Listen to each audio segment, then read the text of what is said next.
What is up, guys? Welcome to another episode of The Real Build. I'm your host, Bill Reiman, your broker builder. And today I got an amazing guest on the show. Actually, somebody, he's in a profession, in a trade that I have not covered yet in 300 and something episodes, believe it or not. So this one's going to be awesome. He's majority owner of Premier Ponds and Outdoor Lighting, a Maryland-based company that has built or repaired over 2,000 backyard ponds and waterfalls and cleaned more than 8,000 since 2001. His path into the business started early while still in high school, learning the trade from the ground up before eventually taking the reins himself.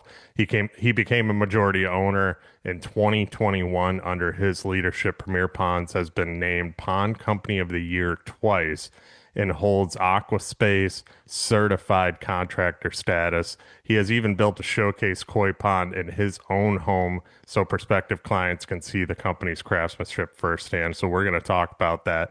But Andrew Lingan, welcome to the Real Build, man. How you doing?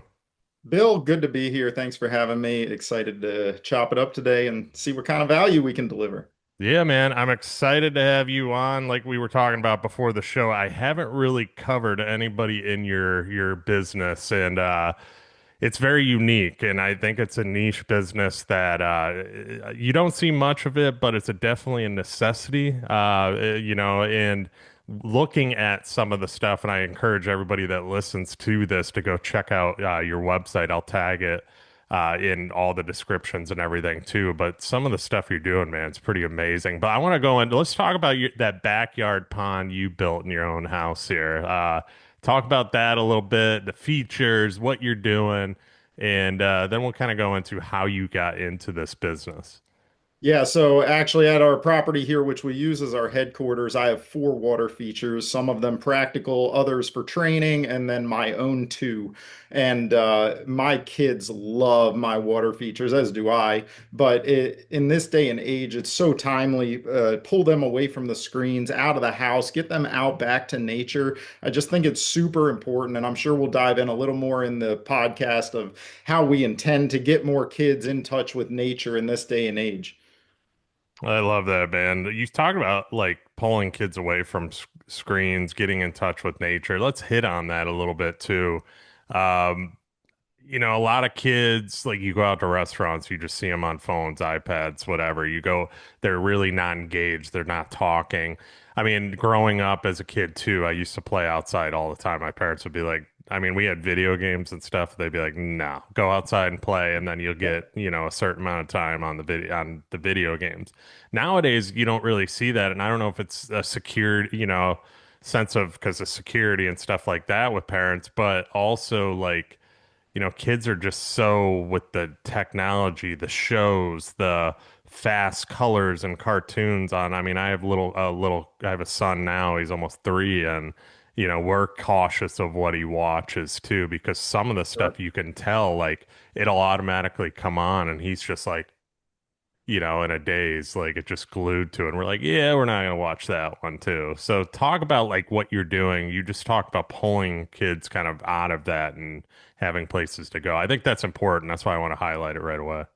Yeah, so I think they have to want it. Like and it's so easy for us to put a show on like you talked about or give them the iPad or the phone, but if the kid wants to go outside and wants to feed the fish in the case of ponds or wants to put their feet in the water, and my 2-year-old loves putting her feet in the water and like pouring cups of water on herself. I don't know, it's just a primal kid thing. But they have to want to go do that, and then they need an outlet, and I think we're not giving them an outlet. As people become more inside, which we've seen in our lifetimes, I'm sure it's been even greater than that over the last 50 years. But they just need to get back outside. Let's go into, and I agree with you 100%. I want to go into kind of your background now a little bit. We'll move backwards to go forward here, but it's so important. Like, not everybody, when you're growing up as a kid, probably thinks, "Hey, I want to be a pond builder," right? And it's just not a profession, widely known in the trades as well, too. You got drywallers, you got concrete guys, and then you don't typically hear the pond building side of things. And I think it's so unique what you're doing. And like I said, encourage people to check out what you're doing in some of your videos too, because they're really cool. Talk about how you got into it, man.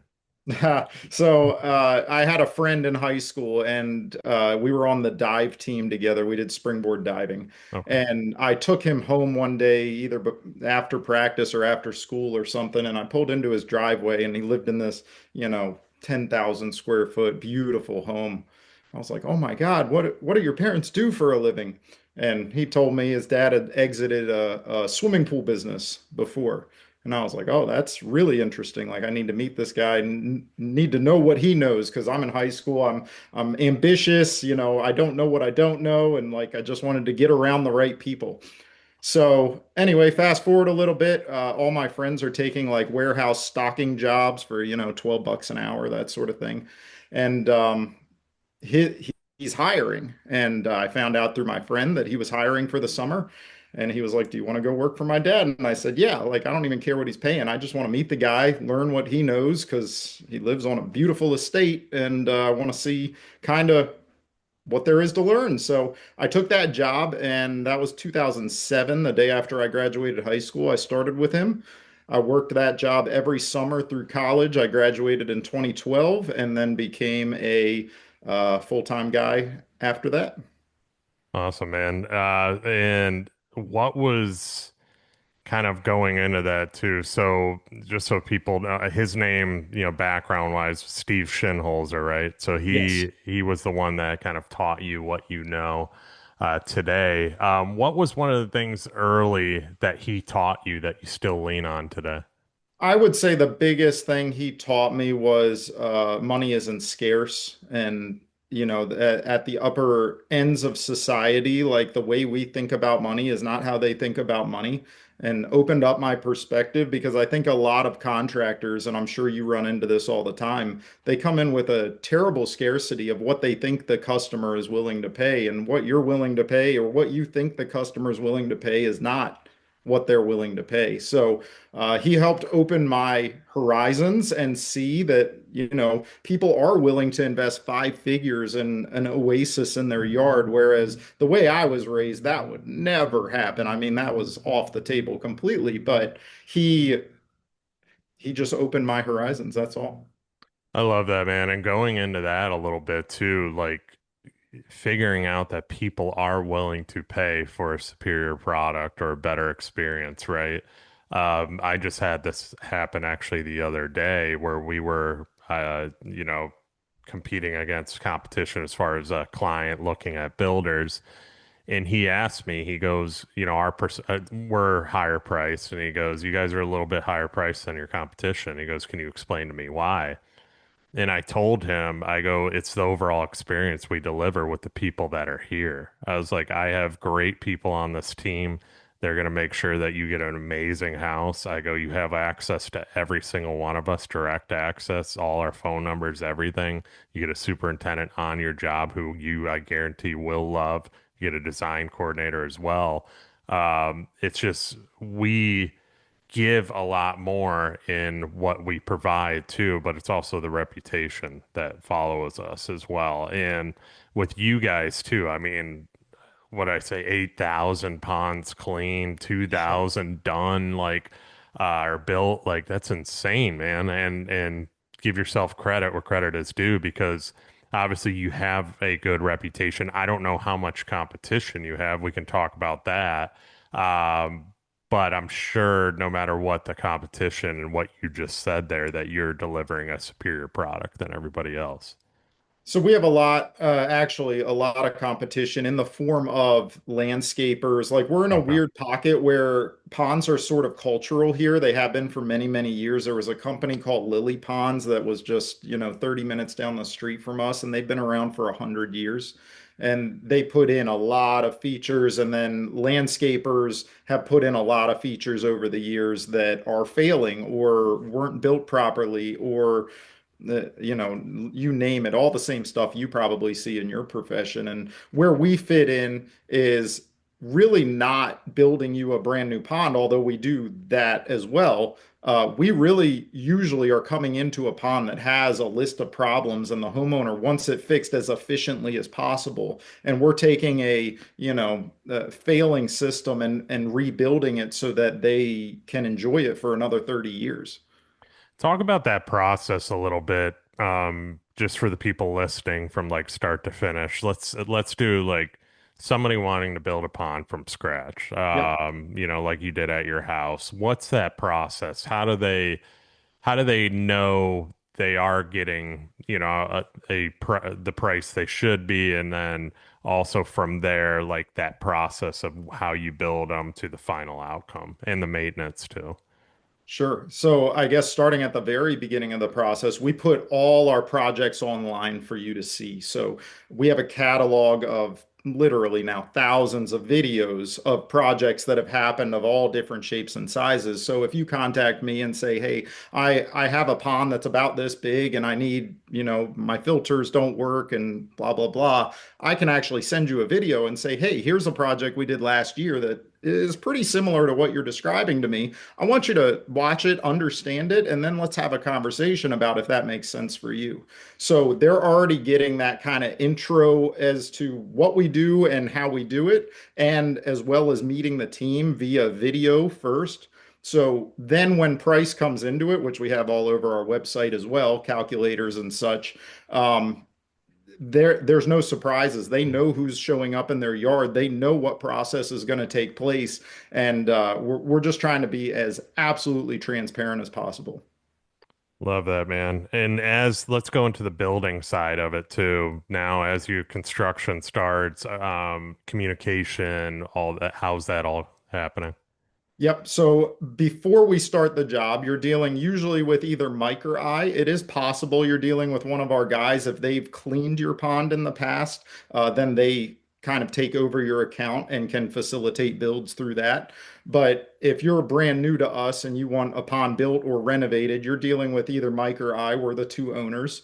And we get you to that day one. We order all the product, we facilitate the crews that need to be there. And then on day one, we do what's called a transfer of trust. We actually walk through the project with the homeowner. We walk through it with our crew lead that's going to manage the job and the whole team behind him and ask the homeowner and the crew lead, "Hey, do you have any questions? Is this crystal clear? What else do we need to tell you to make sure that this, really comes home?"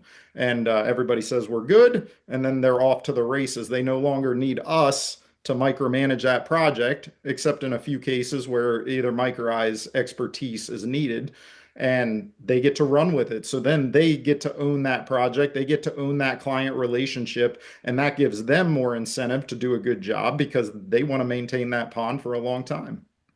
I love that too, maintaining the client relationship, kind of putting that into your team, which causes kind of creating that leadership role, right? I think that's kind of what you're doing there, is pushing them because if you don't put your team in those types of positions too, to where you need to, where, I mean, they expect you to micromanage everything, that's a problem, right? And what you're saying there with you and your co-owner is basically you're going in there. If they need you, they need you. If not, it's them. They're handling the client, and it's Yeah. their accomplishment at the end of it, and it gives them a sense of pride too. Like I built this, which is pretty cool. Absolutely. And it gives them the same experience that we got to have, 10 years ago, 12 years ago, where that's why we're here, because you got to deliver a project that was that, sometimes the customers cry at the end of it. They've been waiting for this for years and years. They saved up for it. Their kids are there, their grandkids are there, and you get to be the one to deliver that. Like that's why we all do this, because it's hard work. I mean, we're out there this week, it's going to be like 115 with the heat index. Like, but that's what keeps us coming back is that reward. And we don't want to rob our guys of that same experience. Talk about the industry in general, man, because I'm interested. It's just how long has it been around? You kind of brushed on that a little bit, but get into that a little bit more. And where do you see the future of it going, as far as like the pond building? I mean, I remember there are ponds down here, koi ponds, stuff like that. So it is something that happens here. I don't know the maintenance side of it. I guess it's probably harder down here just because all the humidity and rain. As far as maintenance, maybe I'm wrong, but talk about the industry, a little bit more and how long it's been around.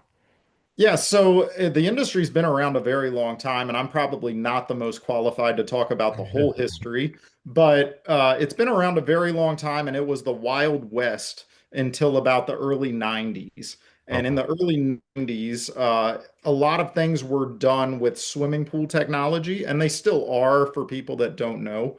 But then Greg Whitstock, the founder of Aquascape Designs, came in and he actually began engineering pond-specific filtration. And with the assistance of his top guy, Ed Ballou, who really founded the modern ecosystem pond, they have built an industry on just ponds. It's no longer like swimming pool adaptation. It's actually built to sustain a living ecosystem. So the early 90s is the answer as to when it started really becoming what it is today. And I still think we're in the infancy. Like there's a group of contractors that are really leading the industry and dragging up everybody else with it. I think in the next 10 to 20 years, we will see and it's hard, right? Because like you alluded to, your climate is far different than our climate, which is far different from New York or New Hampshire.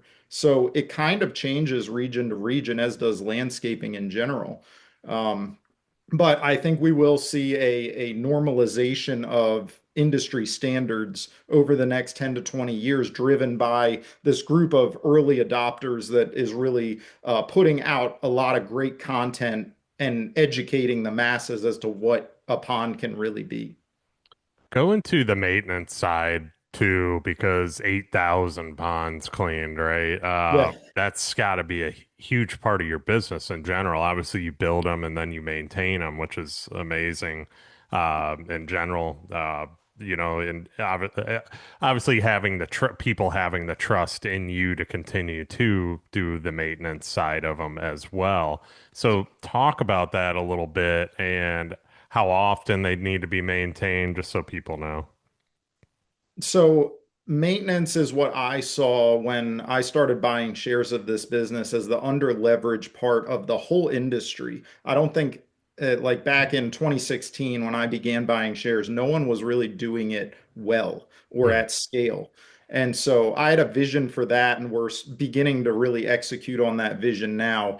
2 years ago, our revenue flipped. We went from a majority construction to now we're a majority of maintenance. Wow. And it's because we've tailored that whole ecosystem around. We don't want to build you a pond and never see you again. We want to build you a pond and be your pond guy for life because you're going to have a better experience and we're going to build a better, more sustainable business to hire better people and put them in your yard that way. So like in HVAC, I mean, you hear of these giant HVAC companies trading at giant multiples because of their maintenance. We're kind of building the same thing in the landscape world and the pond world specifically. So the average pond really needs 2 to 4 touch points a year from a professional like us if it's set up properly. If it's not set up properly, it probably needs some more than that. But we have about 200 clients that have us out there quarterly to take care of their pond, do the heavy lifting. And then in between, they really only need to invest 1 to 2 minutes a week. And that's really to clean out their skimmer, which is a lot like a skimmer on a swimming pool, and probably apply some beneficial bacteria. And that's it. I love that, man. It is so smart because it's no different than, like you said, an HVAC company coming back for maintenance, electricians, like I started doing something similar with our company. I always kind of had a home watch side of our business, but then now I'm like, why aren't we doing like an all-inclusive kind of home management side of it too? So Yes. now I currently manage about 12 homes, but it's part of it's past clients, and I've gotten referred to other ones we have not built, but it's keeping the relationship. And I think a lot of businesses don't. think about that because it's kind of just that let's get paid and move out type approach. But with what you're doing, it's like, yes, it benefits you as a company because you maintain a relationship. Yes, you're making money and making more profit too, but you're also maintaining the relationship with something that was built by yourself too, that you have pride in, that you want to run at a, efficient level as well. It's no different than our homes. It's like we built these things. We want them to stay perfect. We Yep. want them to stay nice for these people. And we want to be involved with it too, instead of just saying, okay, good to see you. Here's your 1 year warranty, and then we're done. We'll never talk to you again. And it's like that's how you kind of consistently maintain those relationships. I think it's super smart what you're doing. I'm shocked nobody's done it in that work, but I mean, I'm sure people have, but to the extent you're doing, and I'm glad you're having success with it. It's working out really well, and I'm sure you're learning in your field the same way we are. Once you start maintaining at scale, you start learning ways to make construction better because now you're the one that has to go maintenance what you actually built. And you go, wow, this isn't working. We need to do the construction a little bit different so that it's easier to maintain on the back end. So we've found by kind of doing it holistically like that, we're building a better product Hmm. that's easier to maintain, that delivers a better experience. And that never would happen without that full life cycle. Love it, man. Love it. Let's go opposite now. Let's talk about, and this is more for the entertainment side of things, the most disastrous pond you've come across or seen. Hmm. Well, every year we come across one that they call up and they say something to the effect of, "Oh yeah, I have a dirty pond. It hasn't been cleaned in a few years." And we have a nice chat with them about what they want it to look like, and then we go to clean it. And this actually happened, I believe ours for the year happened a couple weeks ago. We went and cleaned it, and we actually cleaned it about 5 years ago, and it was amazing how bad it got in those 5 years. But the guys spent all day. They had to order pizzas at like 4 or 5 p.m. because they were there late. They're just from head to toe mud. And it's a great day to be a pod guy when you come home and like you have to wear a trash bag in the truck. So, uh, we get one of those a year, and we always tell the guys like, hey, if we win 90% of them, we're gonna lose 10% of them. But that was one that we lost. I mean, I guess it's good for you guys to get those calls too, because you clean them, you make them run again, you make them pretty, and then you get to maintain them, right? That's the goal. And some people just don't see it quite the way we see it yet, and they are still on the every 3 to 5 year cycle. Whereas if we got it down to a year or two between our, big maintenance, it would be a lot more manageable and cheaper. But we're happy to do whatever the homeowner wants to do, but it is better when it's more often. Let's go into, that's the internal side of things with these like, what separates one that runs and doesn't have issues, doesn't get built up, doesn't have a bunch of algae, what's that separator so people know? So it's balance. You have Okay. to get an ecosystem in balance. And there's really five things that we found that make ecosystem in balance. You have to have mechanical filtration. That's your skimmer. It actually takes debris off the top of the pond. You have to have biological filtration. That actually filters out and breaks down all the waste that the pond produces. You have to have plants. They soak up nutrients out of the water and make the water crystal clear. You have to have fish because they're eating off the plants and kind of keeping that whole part of it in check. And then you have to have rock and gravel. And the rock and gravel does a few main things. One, it protects the liner from taking sun exposure, so it lasts much, much longer, about 4 times as long.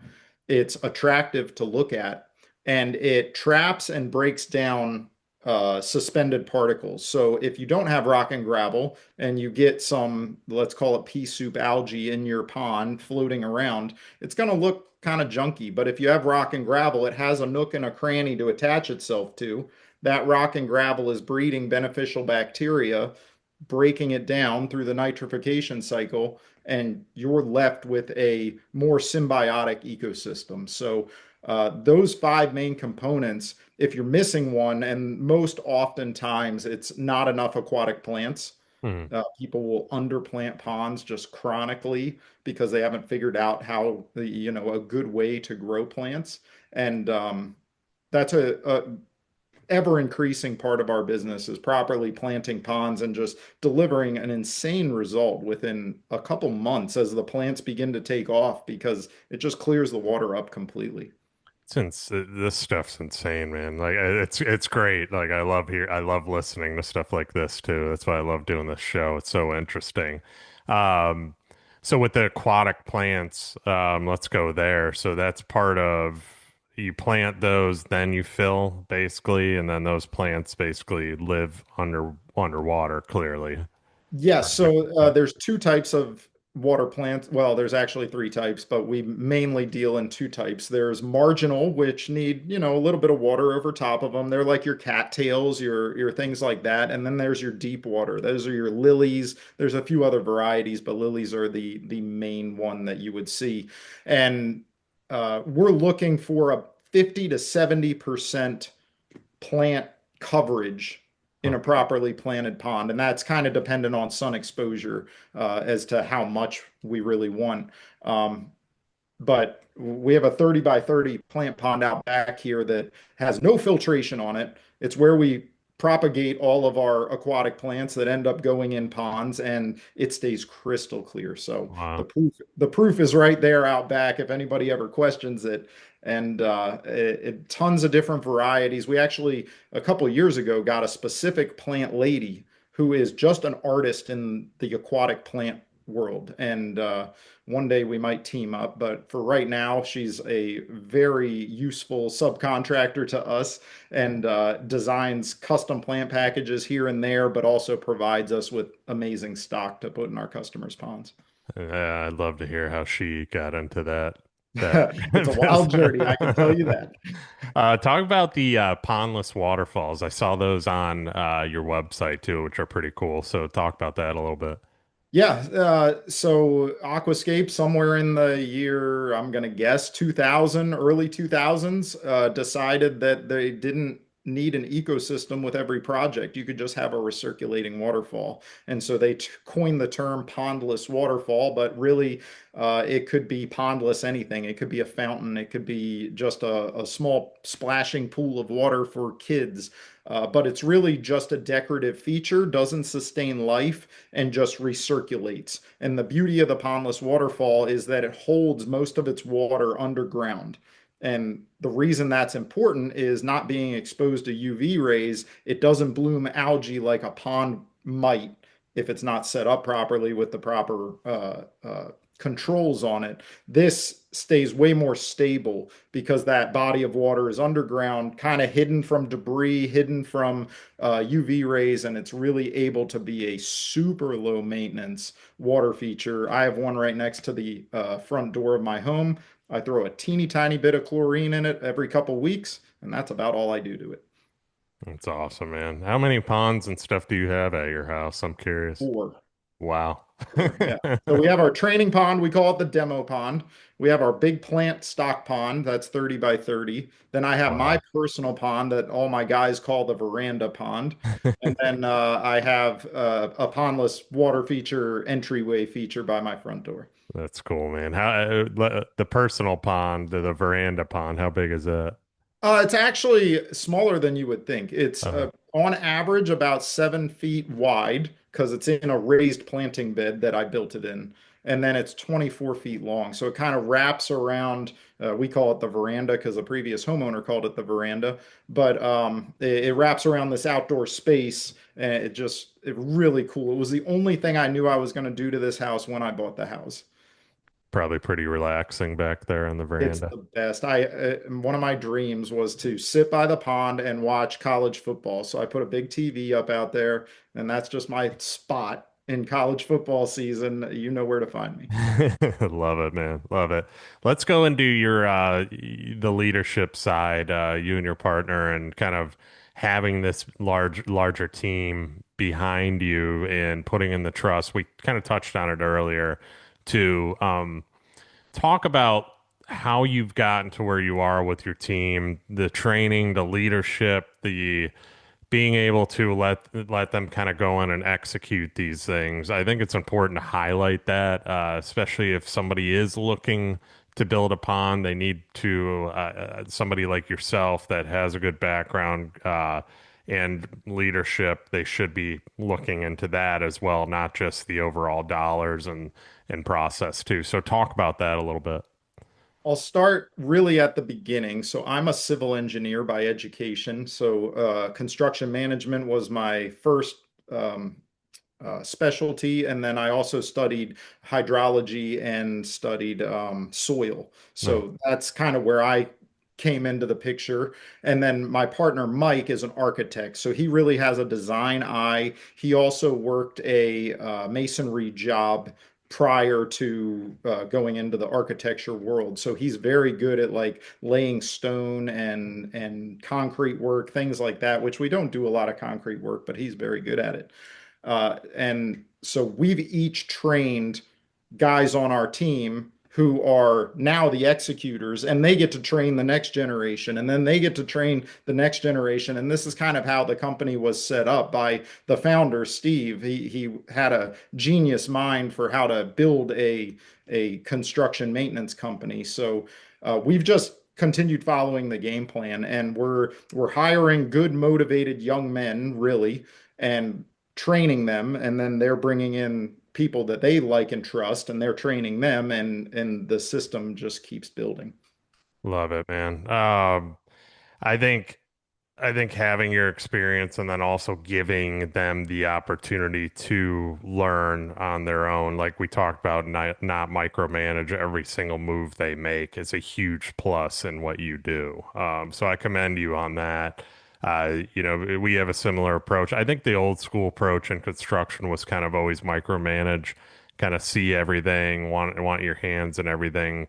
Now you hire people that are better than you at certain things and allow them to kind of flourish too. Obviously, you give them pointers. It's not a free for all. You're Yeah, you're yeah. gonna you're gonna give them pointers along the way and kind of help guide them. But I think that's what creates a good culture within a company too, because it makes people feel like they're not just a pawn in the they're actually a piece of something. They're a part of something, not a piece of something, a part of something that they can grow with too. And I think that's what exactly what you're doing from what I'm hearing. Absolutely. No, they're key players and they know they're key players. We tell them all the time, we'd rather you go own the result and have it be wrong, but own it than have us micromanage the whole thing and you don't learn anything, because nobody gets better in that scenario. So I want them to each run a little miniature company within this bigger company, and that's kind of what they're doing. They're facilitating their customer base. They're doing new projects for them. They're, forming relationships that will serve them for years and years, and developing an incredible skill set that you just can't get too many places while doing it. Love it, man. Let's kind of finalize with a few questions here, and then I'll go into a personal question. What was one of your favorite projects you've done so far? Ooh, that's a tough one. Let's see. I think of my favorite projects, and like all the ponds we build are super cool and they get better each time because we learn from the last one and get to wrap it in. So a lot of the stuff we do now, Mike and I look at and we go, holy cow, we want to redo our pond because like what the guys are putting out now is better than what we did 2 years ago. But I would say my favorite projects were all about the customer. We have really cool clients we get to work for. And I think the guys would agree with me that the customers that like come out there and they're like really involved and passionate, and they might cook or smoke a piece of meat for you and you have lunch with them, like those are the best projects. It's not about the end result. We built some really cool stuff for some really great people, but the people is what makes it. I want to touch on that, man, because I think that right there is important too. You're building, you're not, you're, it's not just one and done. It's the relationship overall, right? And you just highlighted that in such a great way. A great answer, by the way. It's, you know, if it's all about the relationship, that's what's going to continue to bring more people into what you're doing too, because the client, and you and I are in Arte, we learned this. The client's our biggest advocate. They're our biggest promoter too. And if we can create, a family of people, treat clients like family as they should be treated instead of just a transaction, that's Absolutely. so critical, man. Like exactly what you're saying, like barbecuing with your clients. Like we just did it at a house too. He invited us all over in our concrete crew because there was so much concrete on this house, and he's a concrete guy that we're building for. And we had a little party. We got barbecue. He brought beers, but we didn't drink them because we are still working. So we had the waters and soda. But he, it was just great to kind of see, how happy he is and like how close we've become with that client too. And it's like every client, like building these relationships where you go out to dinner with them, they're friendships, man. Overall, it's not, like I said, it's not just a transaction. And to see how happy they are with the final outcome, and you build that tight relationship with them like you've known each other forever. That's what it's all about. That is the ponds will keep coming and keep coming and Yeah. keep coming, but the great people, like I legitimately get sad when one of our clients that I've taken care of, like I was the guy in their yard 10 years ago, and they're like, "Hey, we're retiring to Florida." Those are like, oh, that was my favorite client. Like another one's leaving. So, those are the things that'll stick with me. I don't think I'm so much tied to any one feature we built, although we built some really great stuff. I love the people and I love their stories, and it's just, yeah, that's the best part. What's one crazy thing that somebody requested to put into a pond that you were like, I don't know, but you said yes to? I'll tell you a really crazy one, and it comes full circle. So we had this lady, she collected bronze statues of animals. Hmm. And we built her a pond to house a hippo statue. So it was the hippo's pond. And it is a big, I mean, it's like as big as a desk kind of thing. I mean, it's not a small thing. So we built it so that the hippo was wading like in up to his belly, and he was a fountain. He shot water. It actually kind of gurgles out of his mouth. So this was back in probably the mid 2010s. I actually ran the project. I built that pond. So I take over in 2020, probably in 2021. The son calls me. He's like, Mary passed away, and we are kind of getting the house all in order, and these statues have to go. And I want you to clean the pond as well. So I'm like, oh, okay, I'll clean the pond. Like, what do you mean the statues have to go? Like, what are you doing with them? He's like, I just want you to take them. I don't want them anymore. So we ended up with two horses and a hippo. The hippo is in our demo pond out back, and the horses my daughter actually loves. One's by our driveway, and one's just out back under a tree because I don't know where to put horses. But we got three bronze statues, and they're absolutely incredible. I kind of forgot from back then how substantial they were, and I agreed to take these away. And the guys cleaned the pond, and it was all they could do to fit them in their truck and actually haul them away. And when they pulled into my house, I was like, guys, I think we robbed this man. Like we did exactly what he wanted, but these are incredible. So that was probably the craziest story of things in ponds coming back to me at the end of the day. That's awesome, man. I would love a giant bronze hippo statue Yeah, who somewhere. wouldn't? Um, let's do this one too. Like these are kind of rapid fire questions. Like one thing every homeowner, or what's one thing you wish every homeowner knew before calling you about a pond?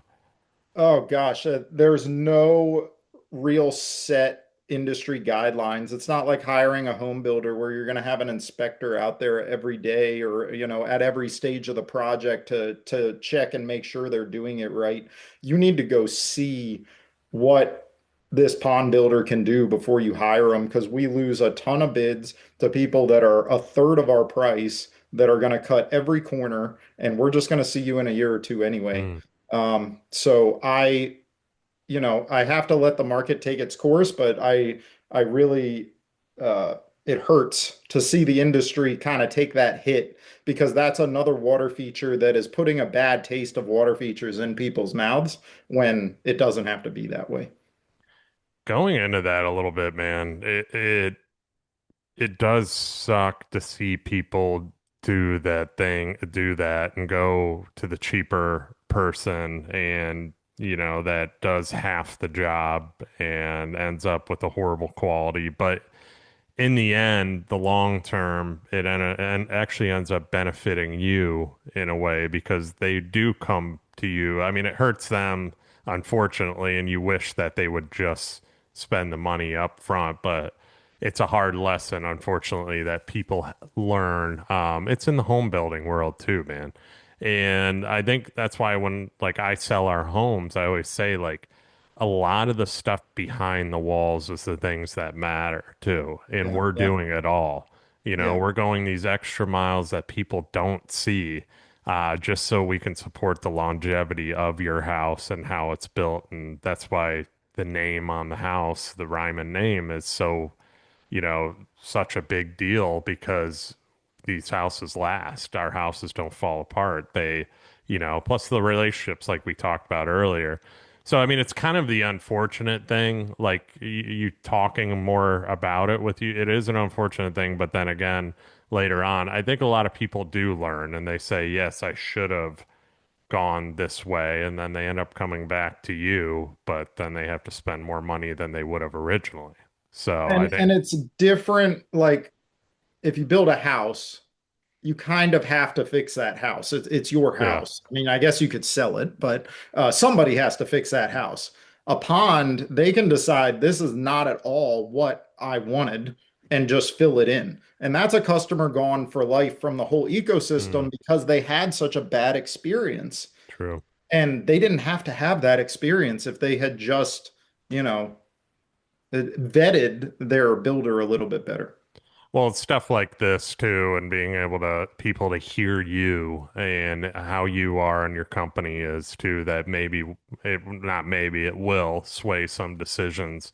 That's why I do this show, man. I really enjoy having good contractors on that actually care, that actually want to do it the right way. That's the only people that come on this show, to be honest. I do my research, especially nowadays too. And grateful to have you on, man, because we're a lot alike in the way we think, and it is all about the client. It is all about the overall how satisfied they are, and if you got to spend a little bit to make up things or do things to make up for things too. Overall, it's all about your integrity as a builder. It's all about your integrity as a contractor. It's all about the relationship and just making sure it's right and not pointing the finger anywhere else. So, just want to commend you on that and what you just said because I think it is huge. I think there needs to be more people like yourselves. That's why we do this show. So yeah, with that being said, I do want to just to wrap this up, go into a couple personal questions. I ask this Sure. question to everybody. Always get a great answer, so no pressure. What about you personally? You're building an amazing company and brand that continues to grow each and every day. What lessons have you learned throughout your journey that we should all apply to our own business or lives to help us grow? I think at the end of the day, legacy is an important word, but not in the traditional sense. Like we all think of legacy as at the end of my life, there's going to be a parade for us and everybody's going to remember our name. I've begun to think of legacy recently as what value am I going to leave the world with? Mm, What can I instill into my guys that they'll carry with them if I'm not here? Or what values will they instill into their team that they'll have in the future? I think we're all a steward of something, and we need to be stewards of our lives and leave that value, that undeniable level of integrity and purpose, so that it can propagate beyond our years here on this earth. Love that, man. Never get a bad answer on that question, and they're all different too. Go reflecting on that, man. That is so so good too. We're here to serve. Long story short, we're all here to serve and take care of people and do the right thing and have that integrity along the way. And I love that. That was a great answer. Appreciate that. Let's go into the future. Where do you see Premier Ponds?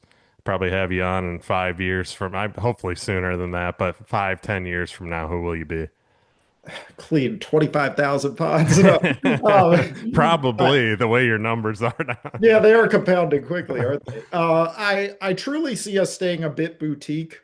I don't think we're ever going to be a nine-figure company. I mean, maybe one day, but I truly see us in the 5 to 10 million range of revenue in, what'd you say, 5, 10 years, Yep. and really delivering even a higher level experience than we do right now. Everything I'm doing on the day to day is to elevate the whole brand and the whole experience, mainly for our customers. I'm answering a lot of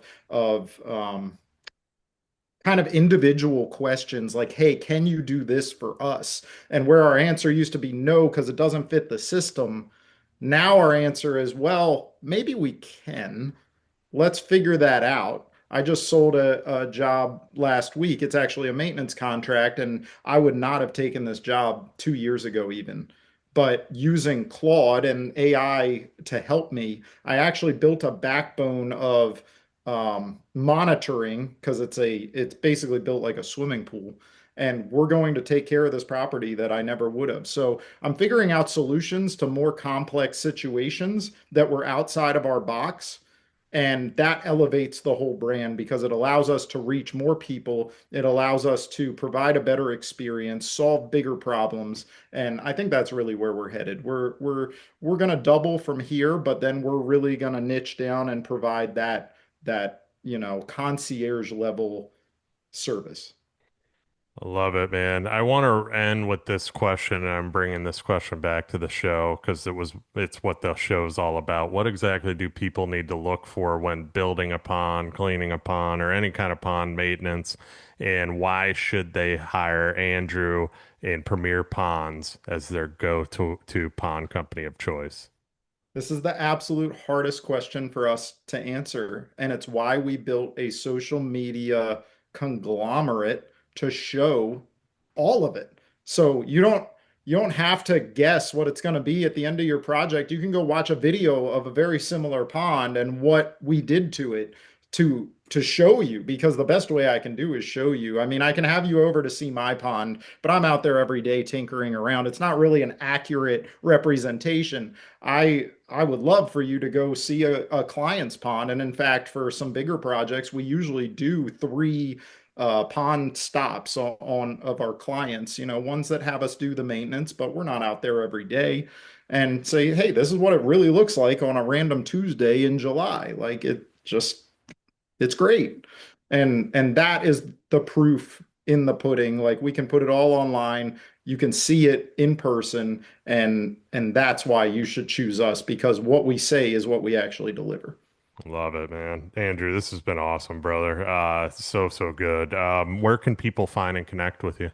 Oh goodness, I would love it if you would follow us on Facebook and YouTube. It's where we're putting all of our effort right now. We're documenting every day the projects we're on, and maybe some photos, just cool wildlife we found that day, or it might be a beautiful waterfall we just built, but we're putting something out daily, and then couple long forms a month of, whole project profiles. I'd love for you to start there. And then if it makes sense to chat with us, happy to have you at our website, premierpond.com.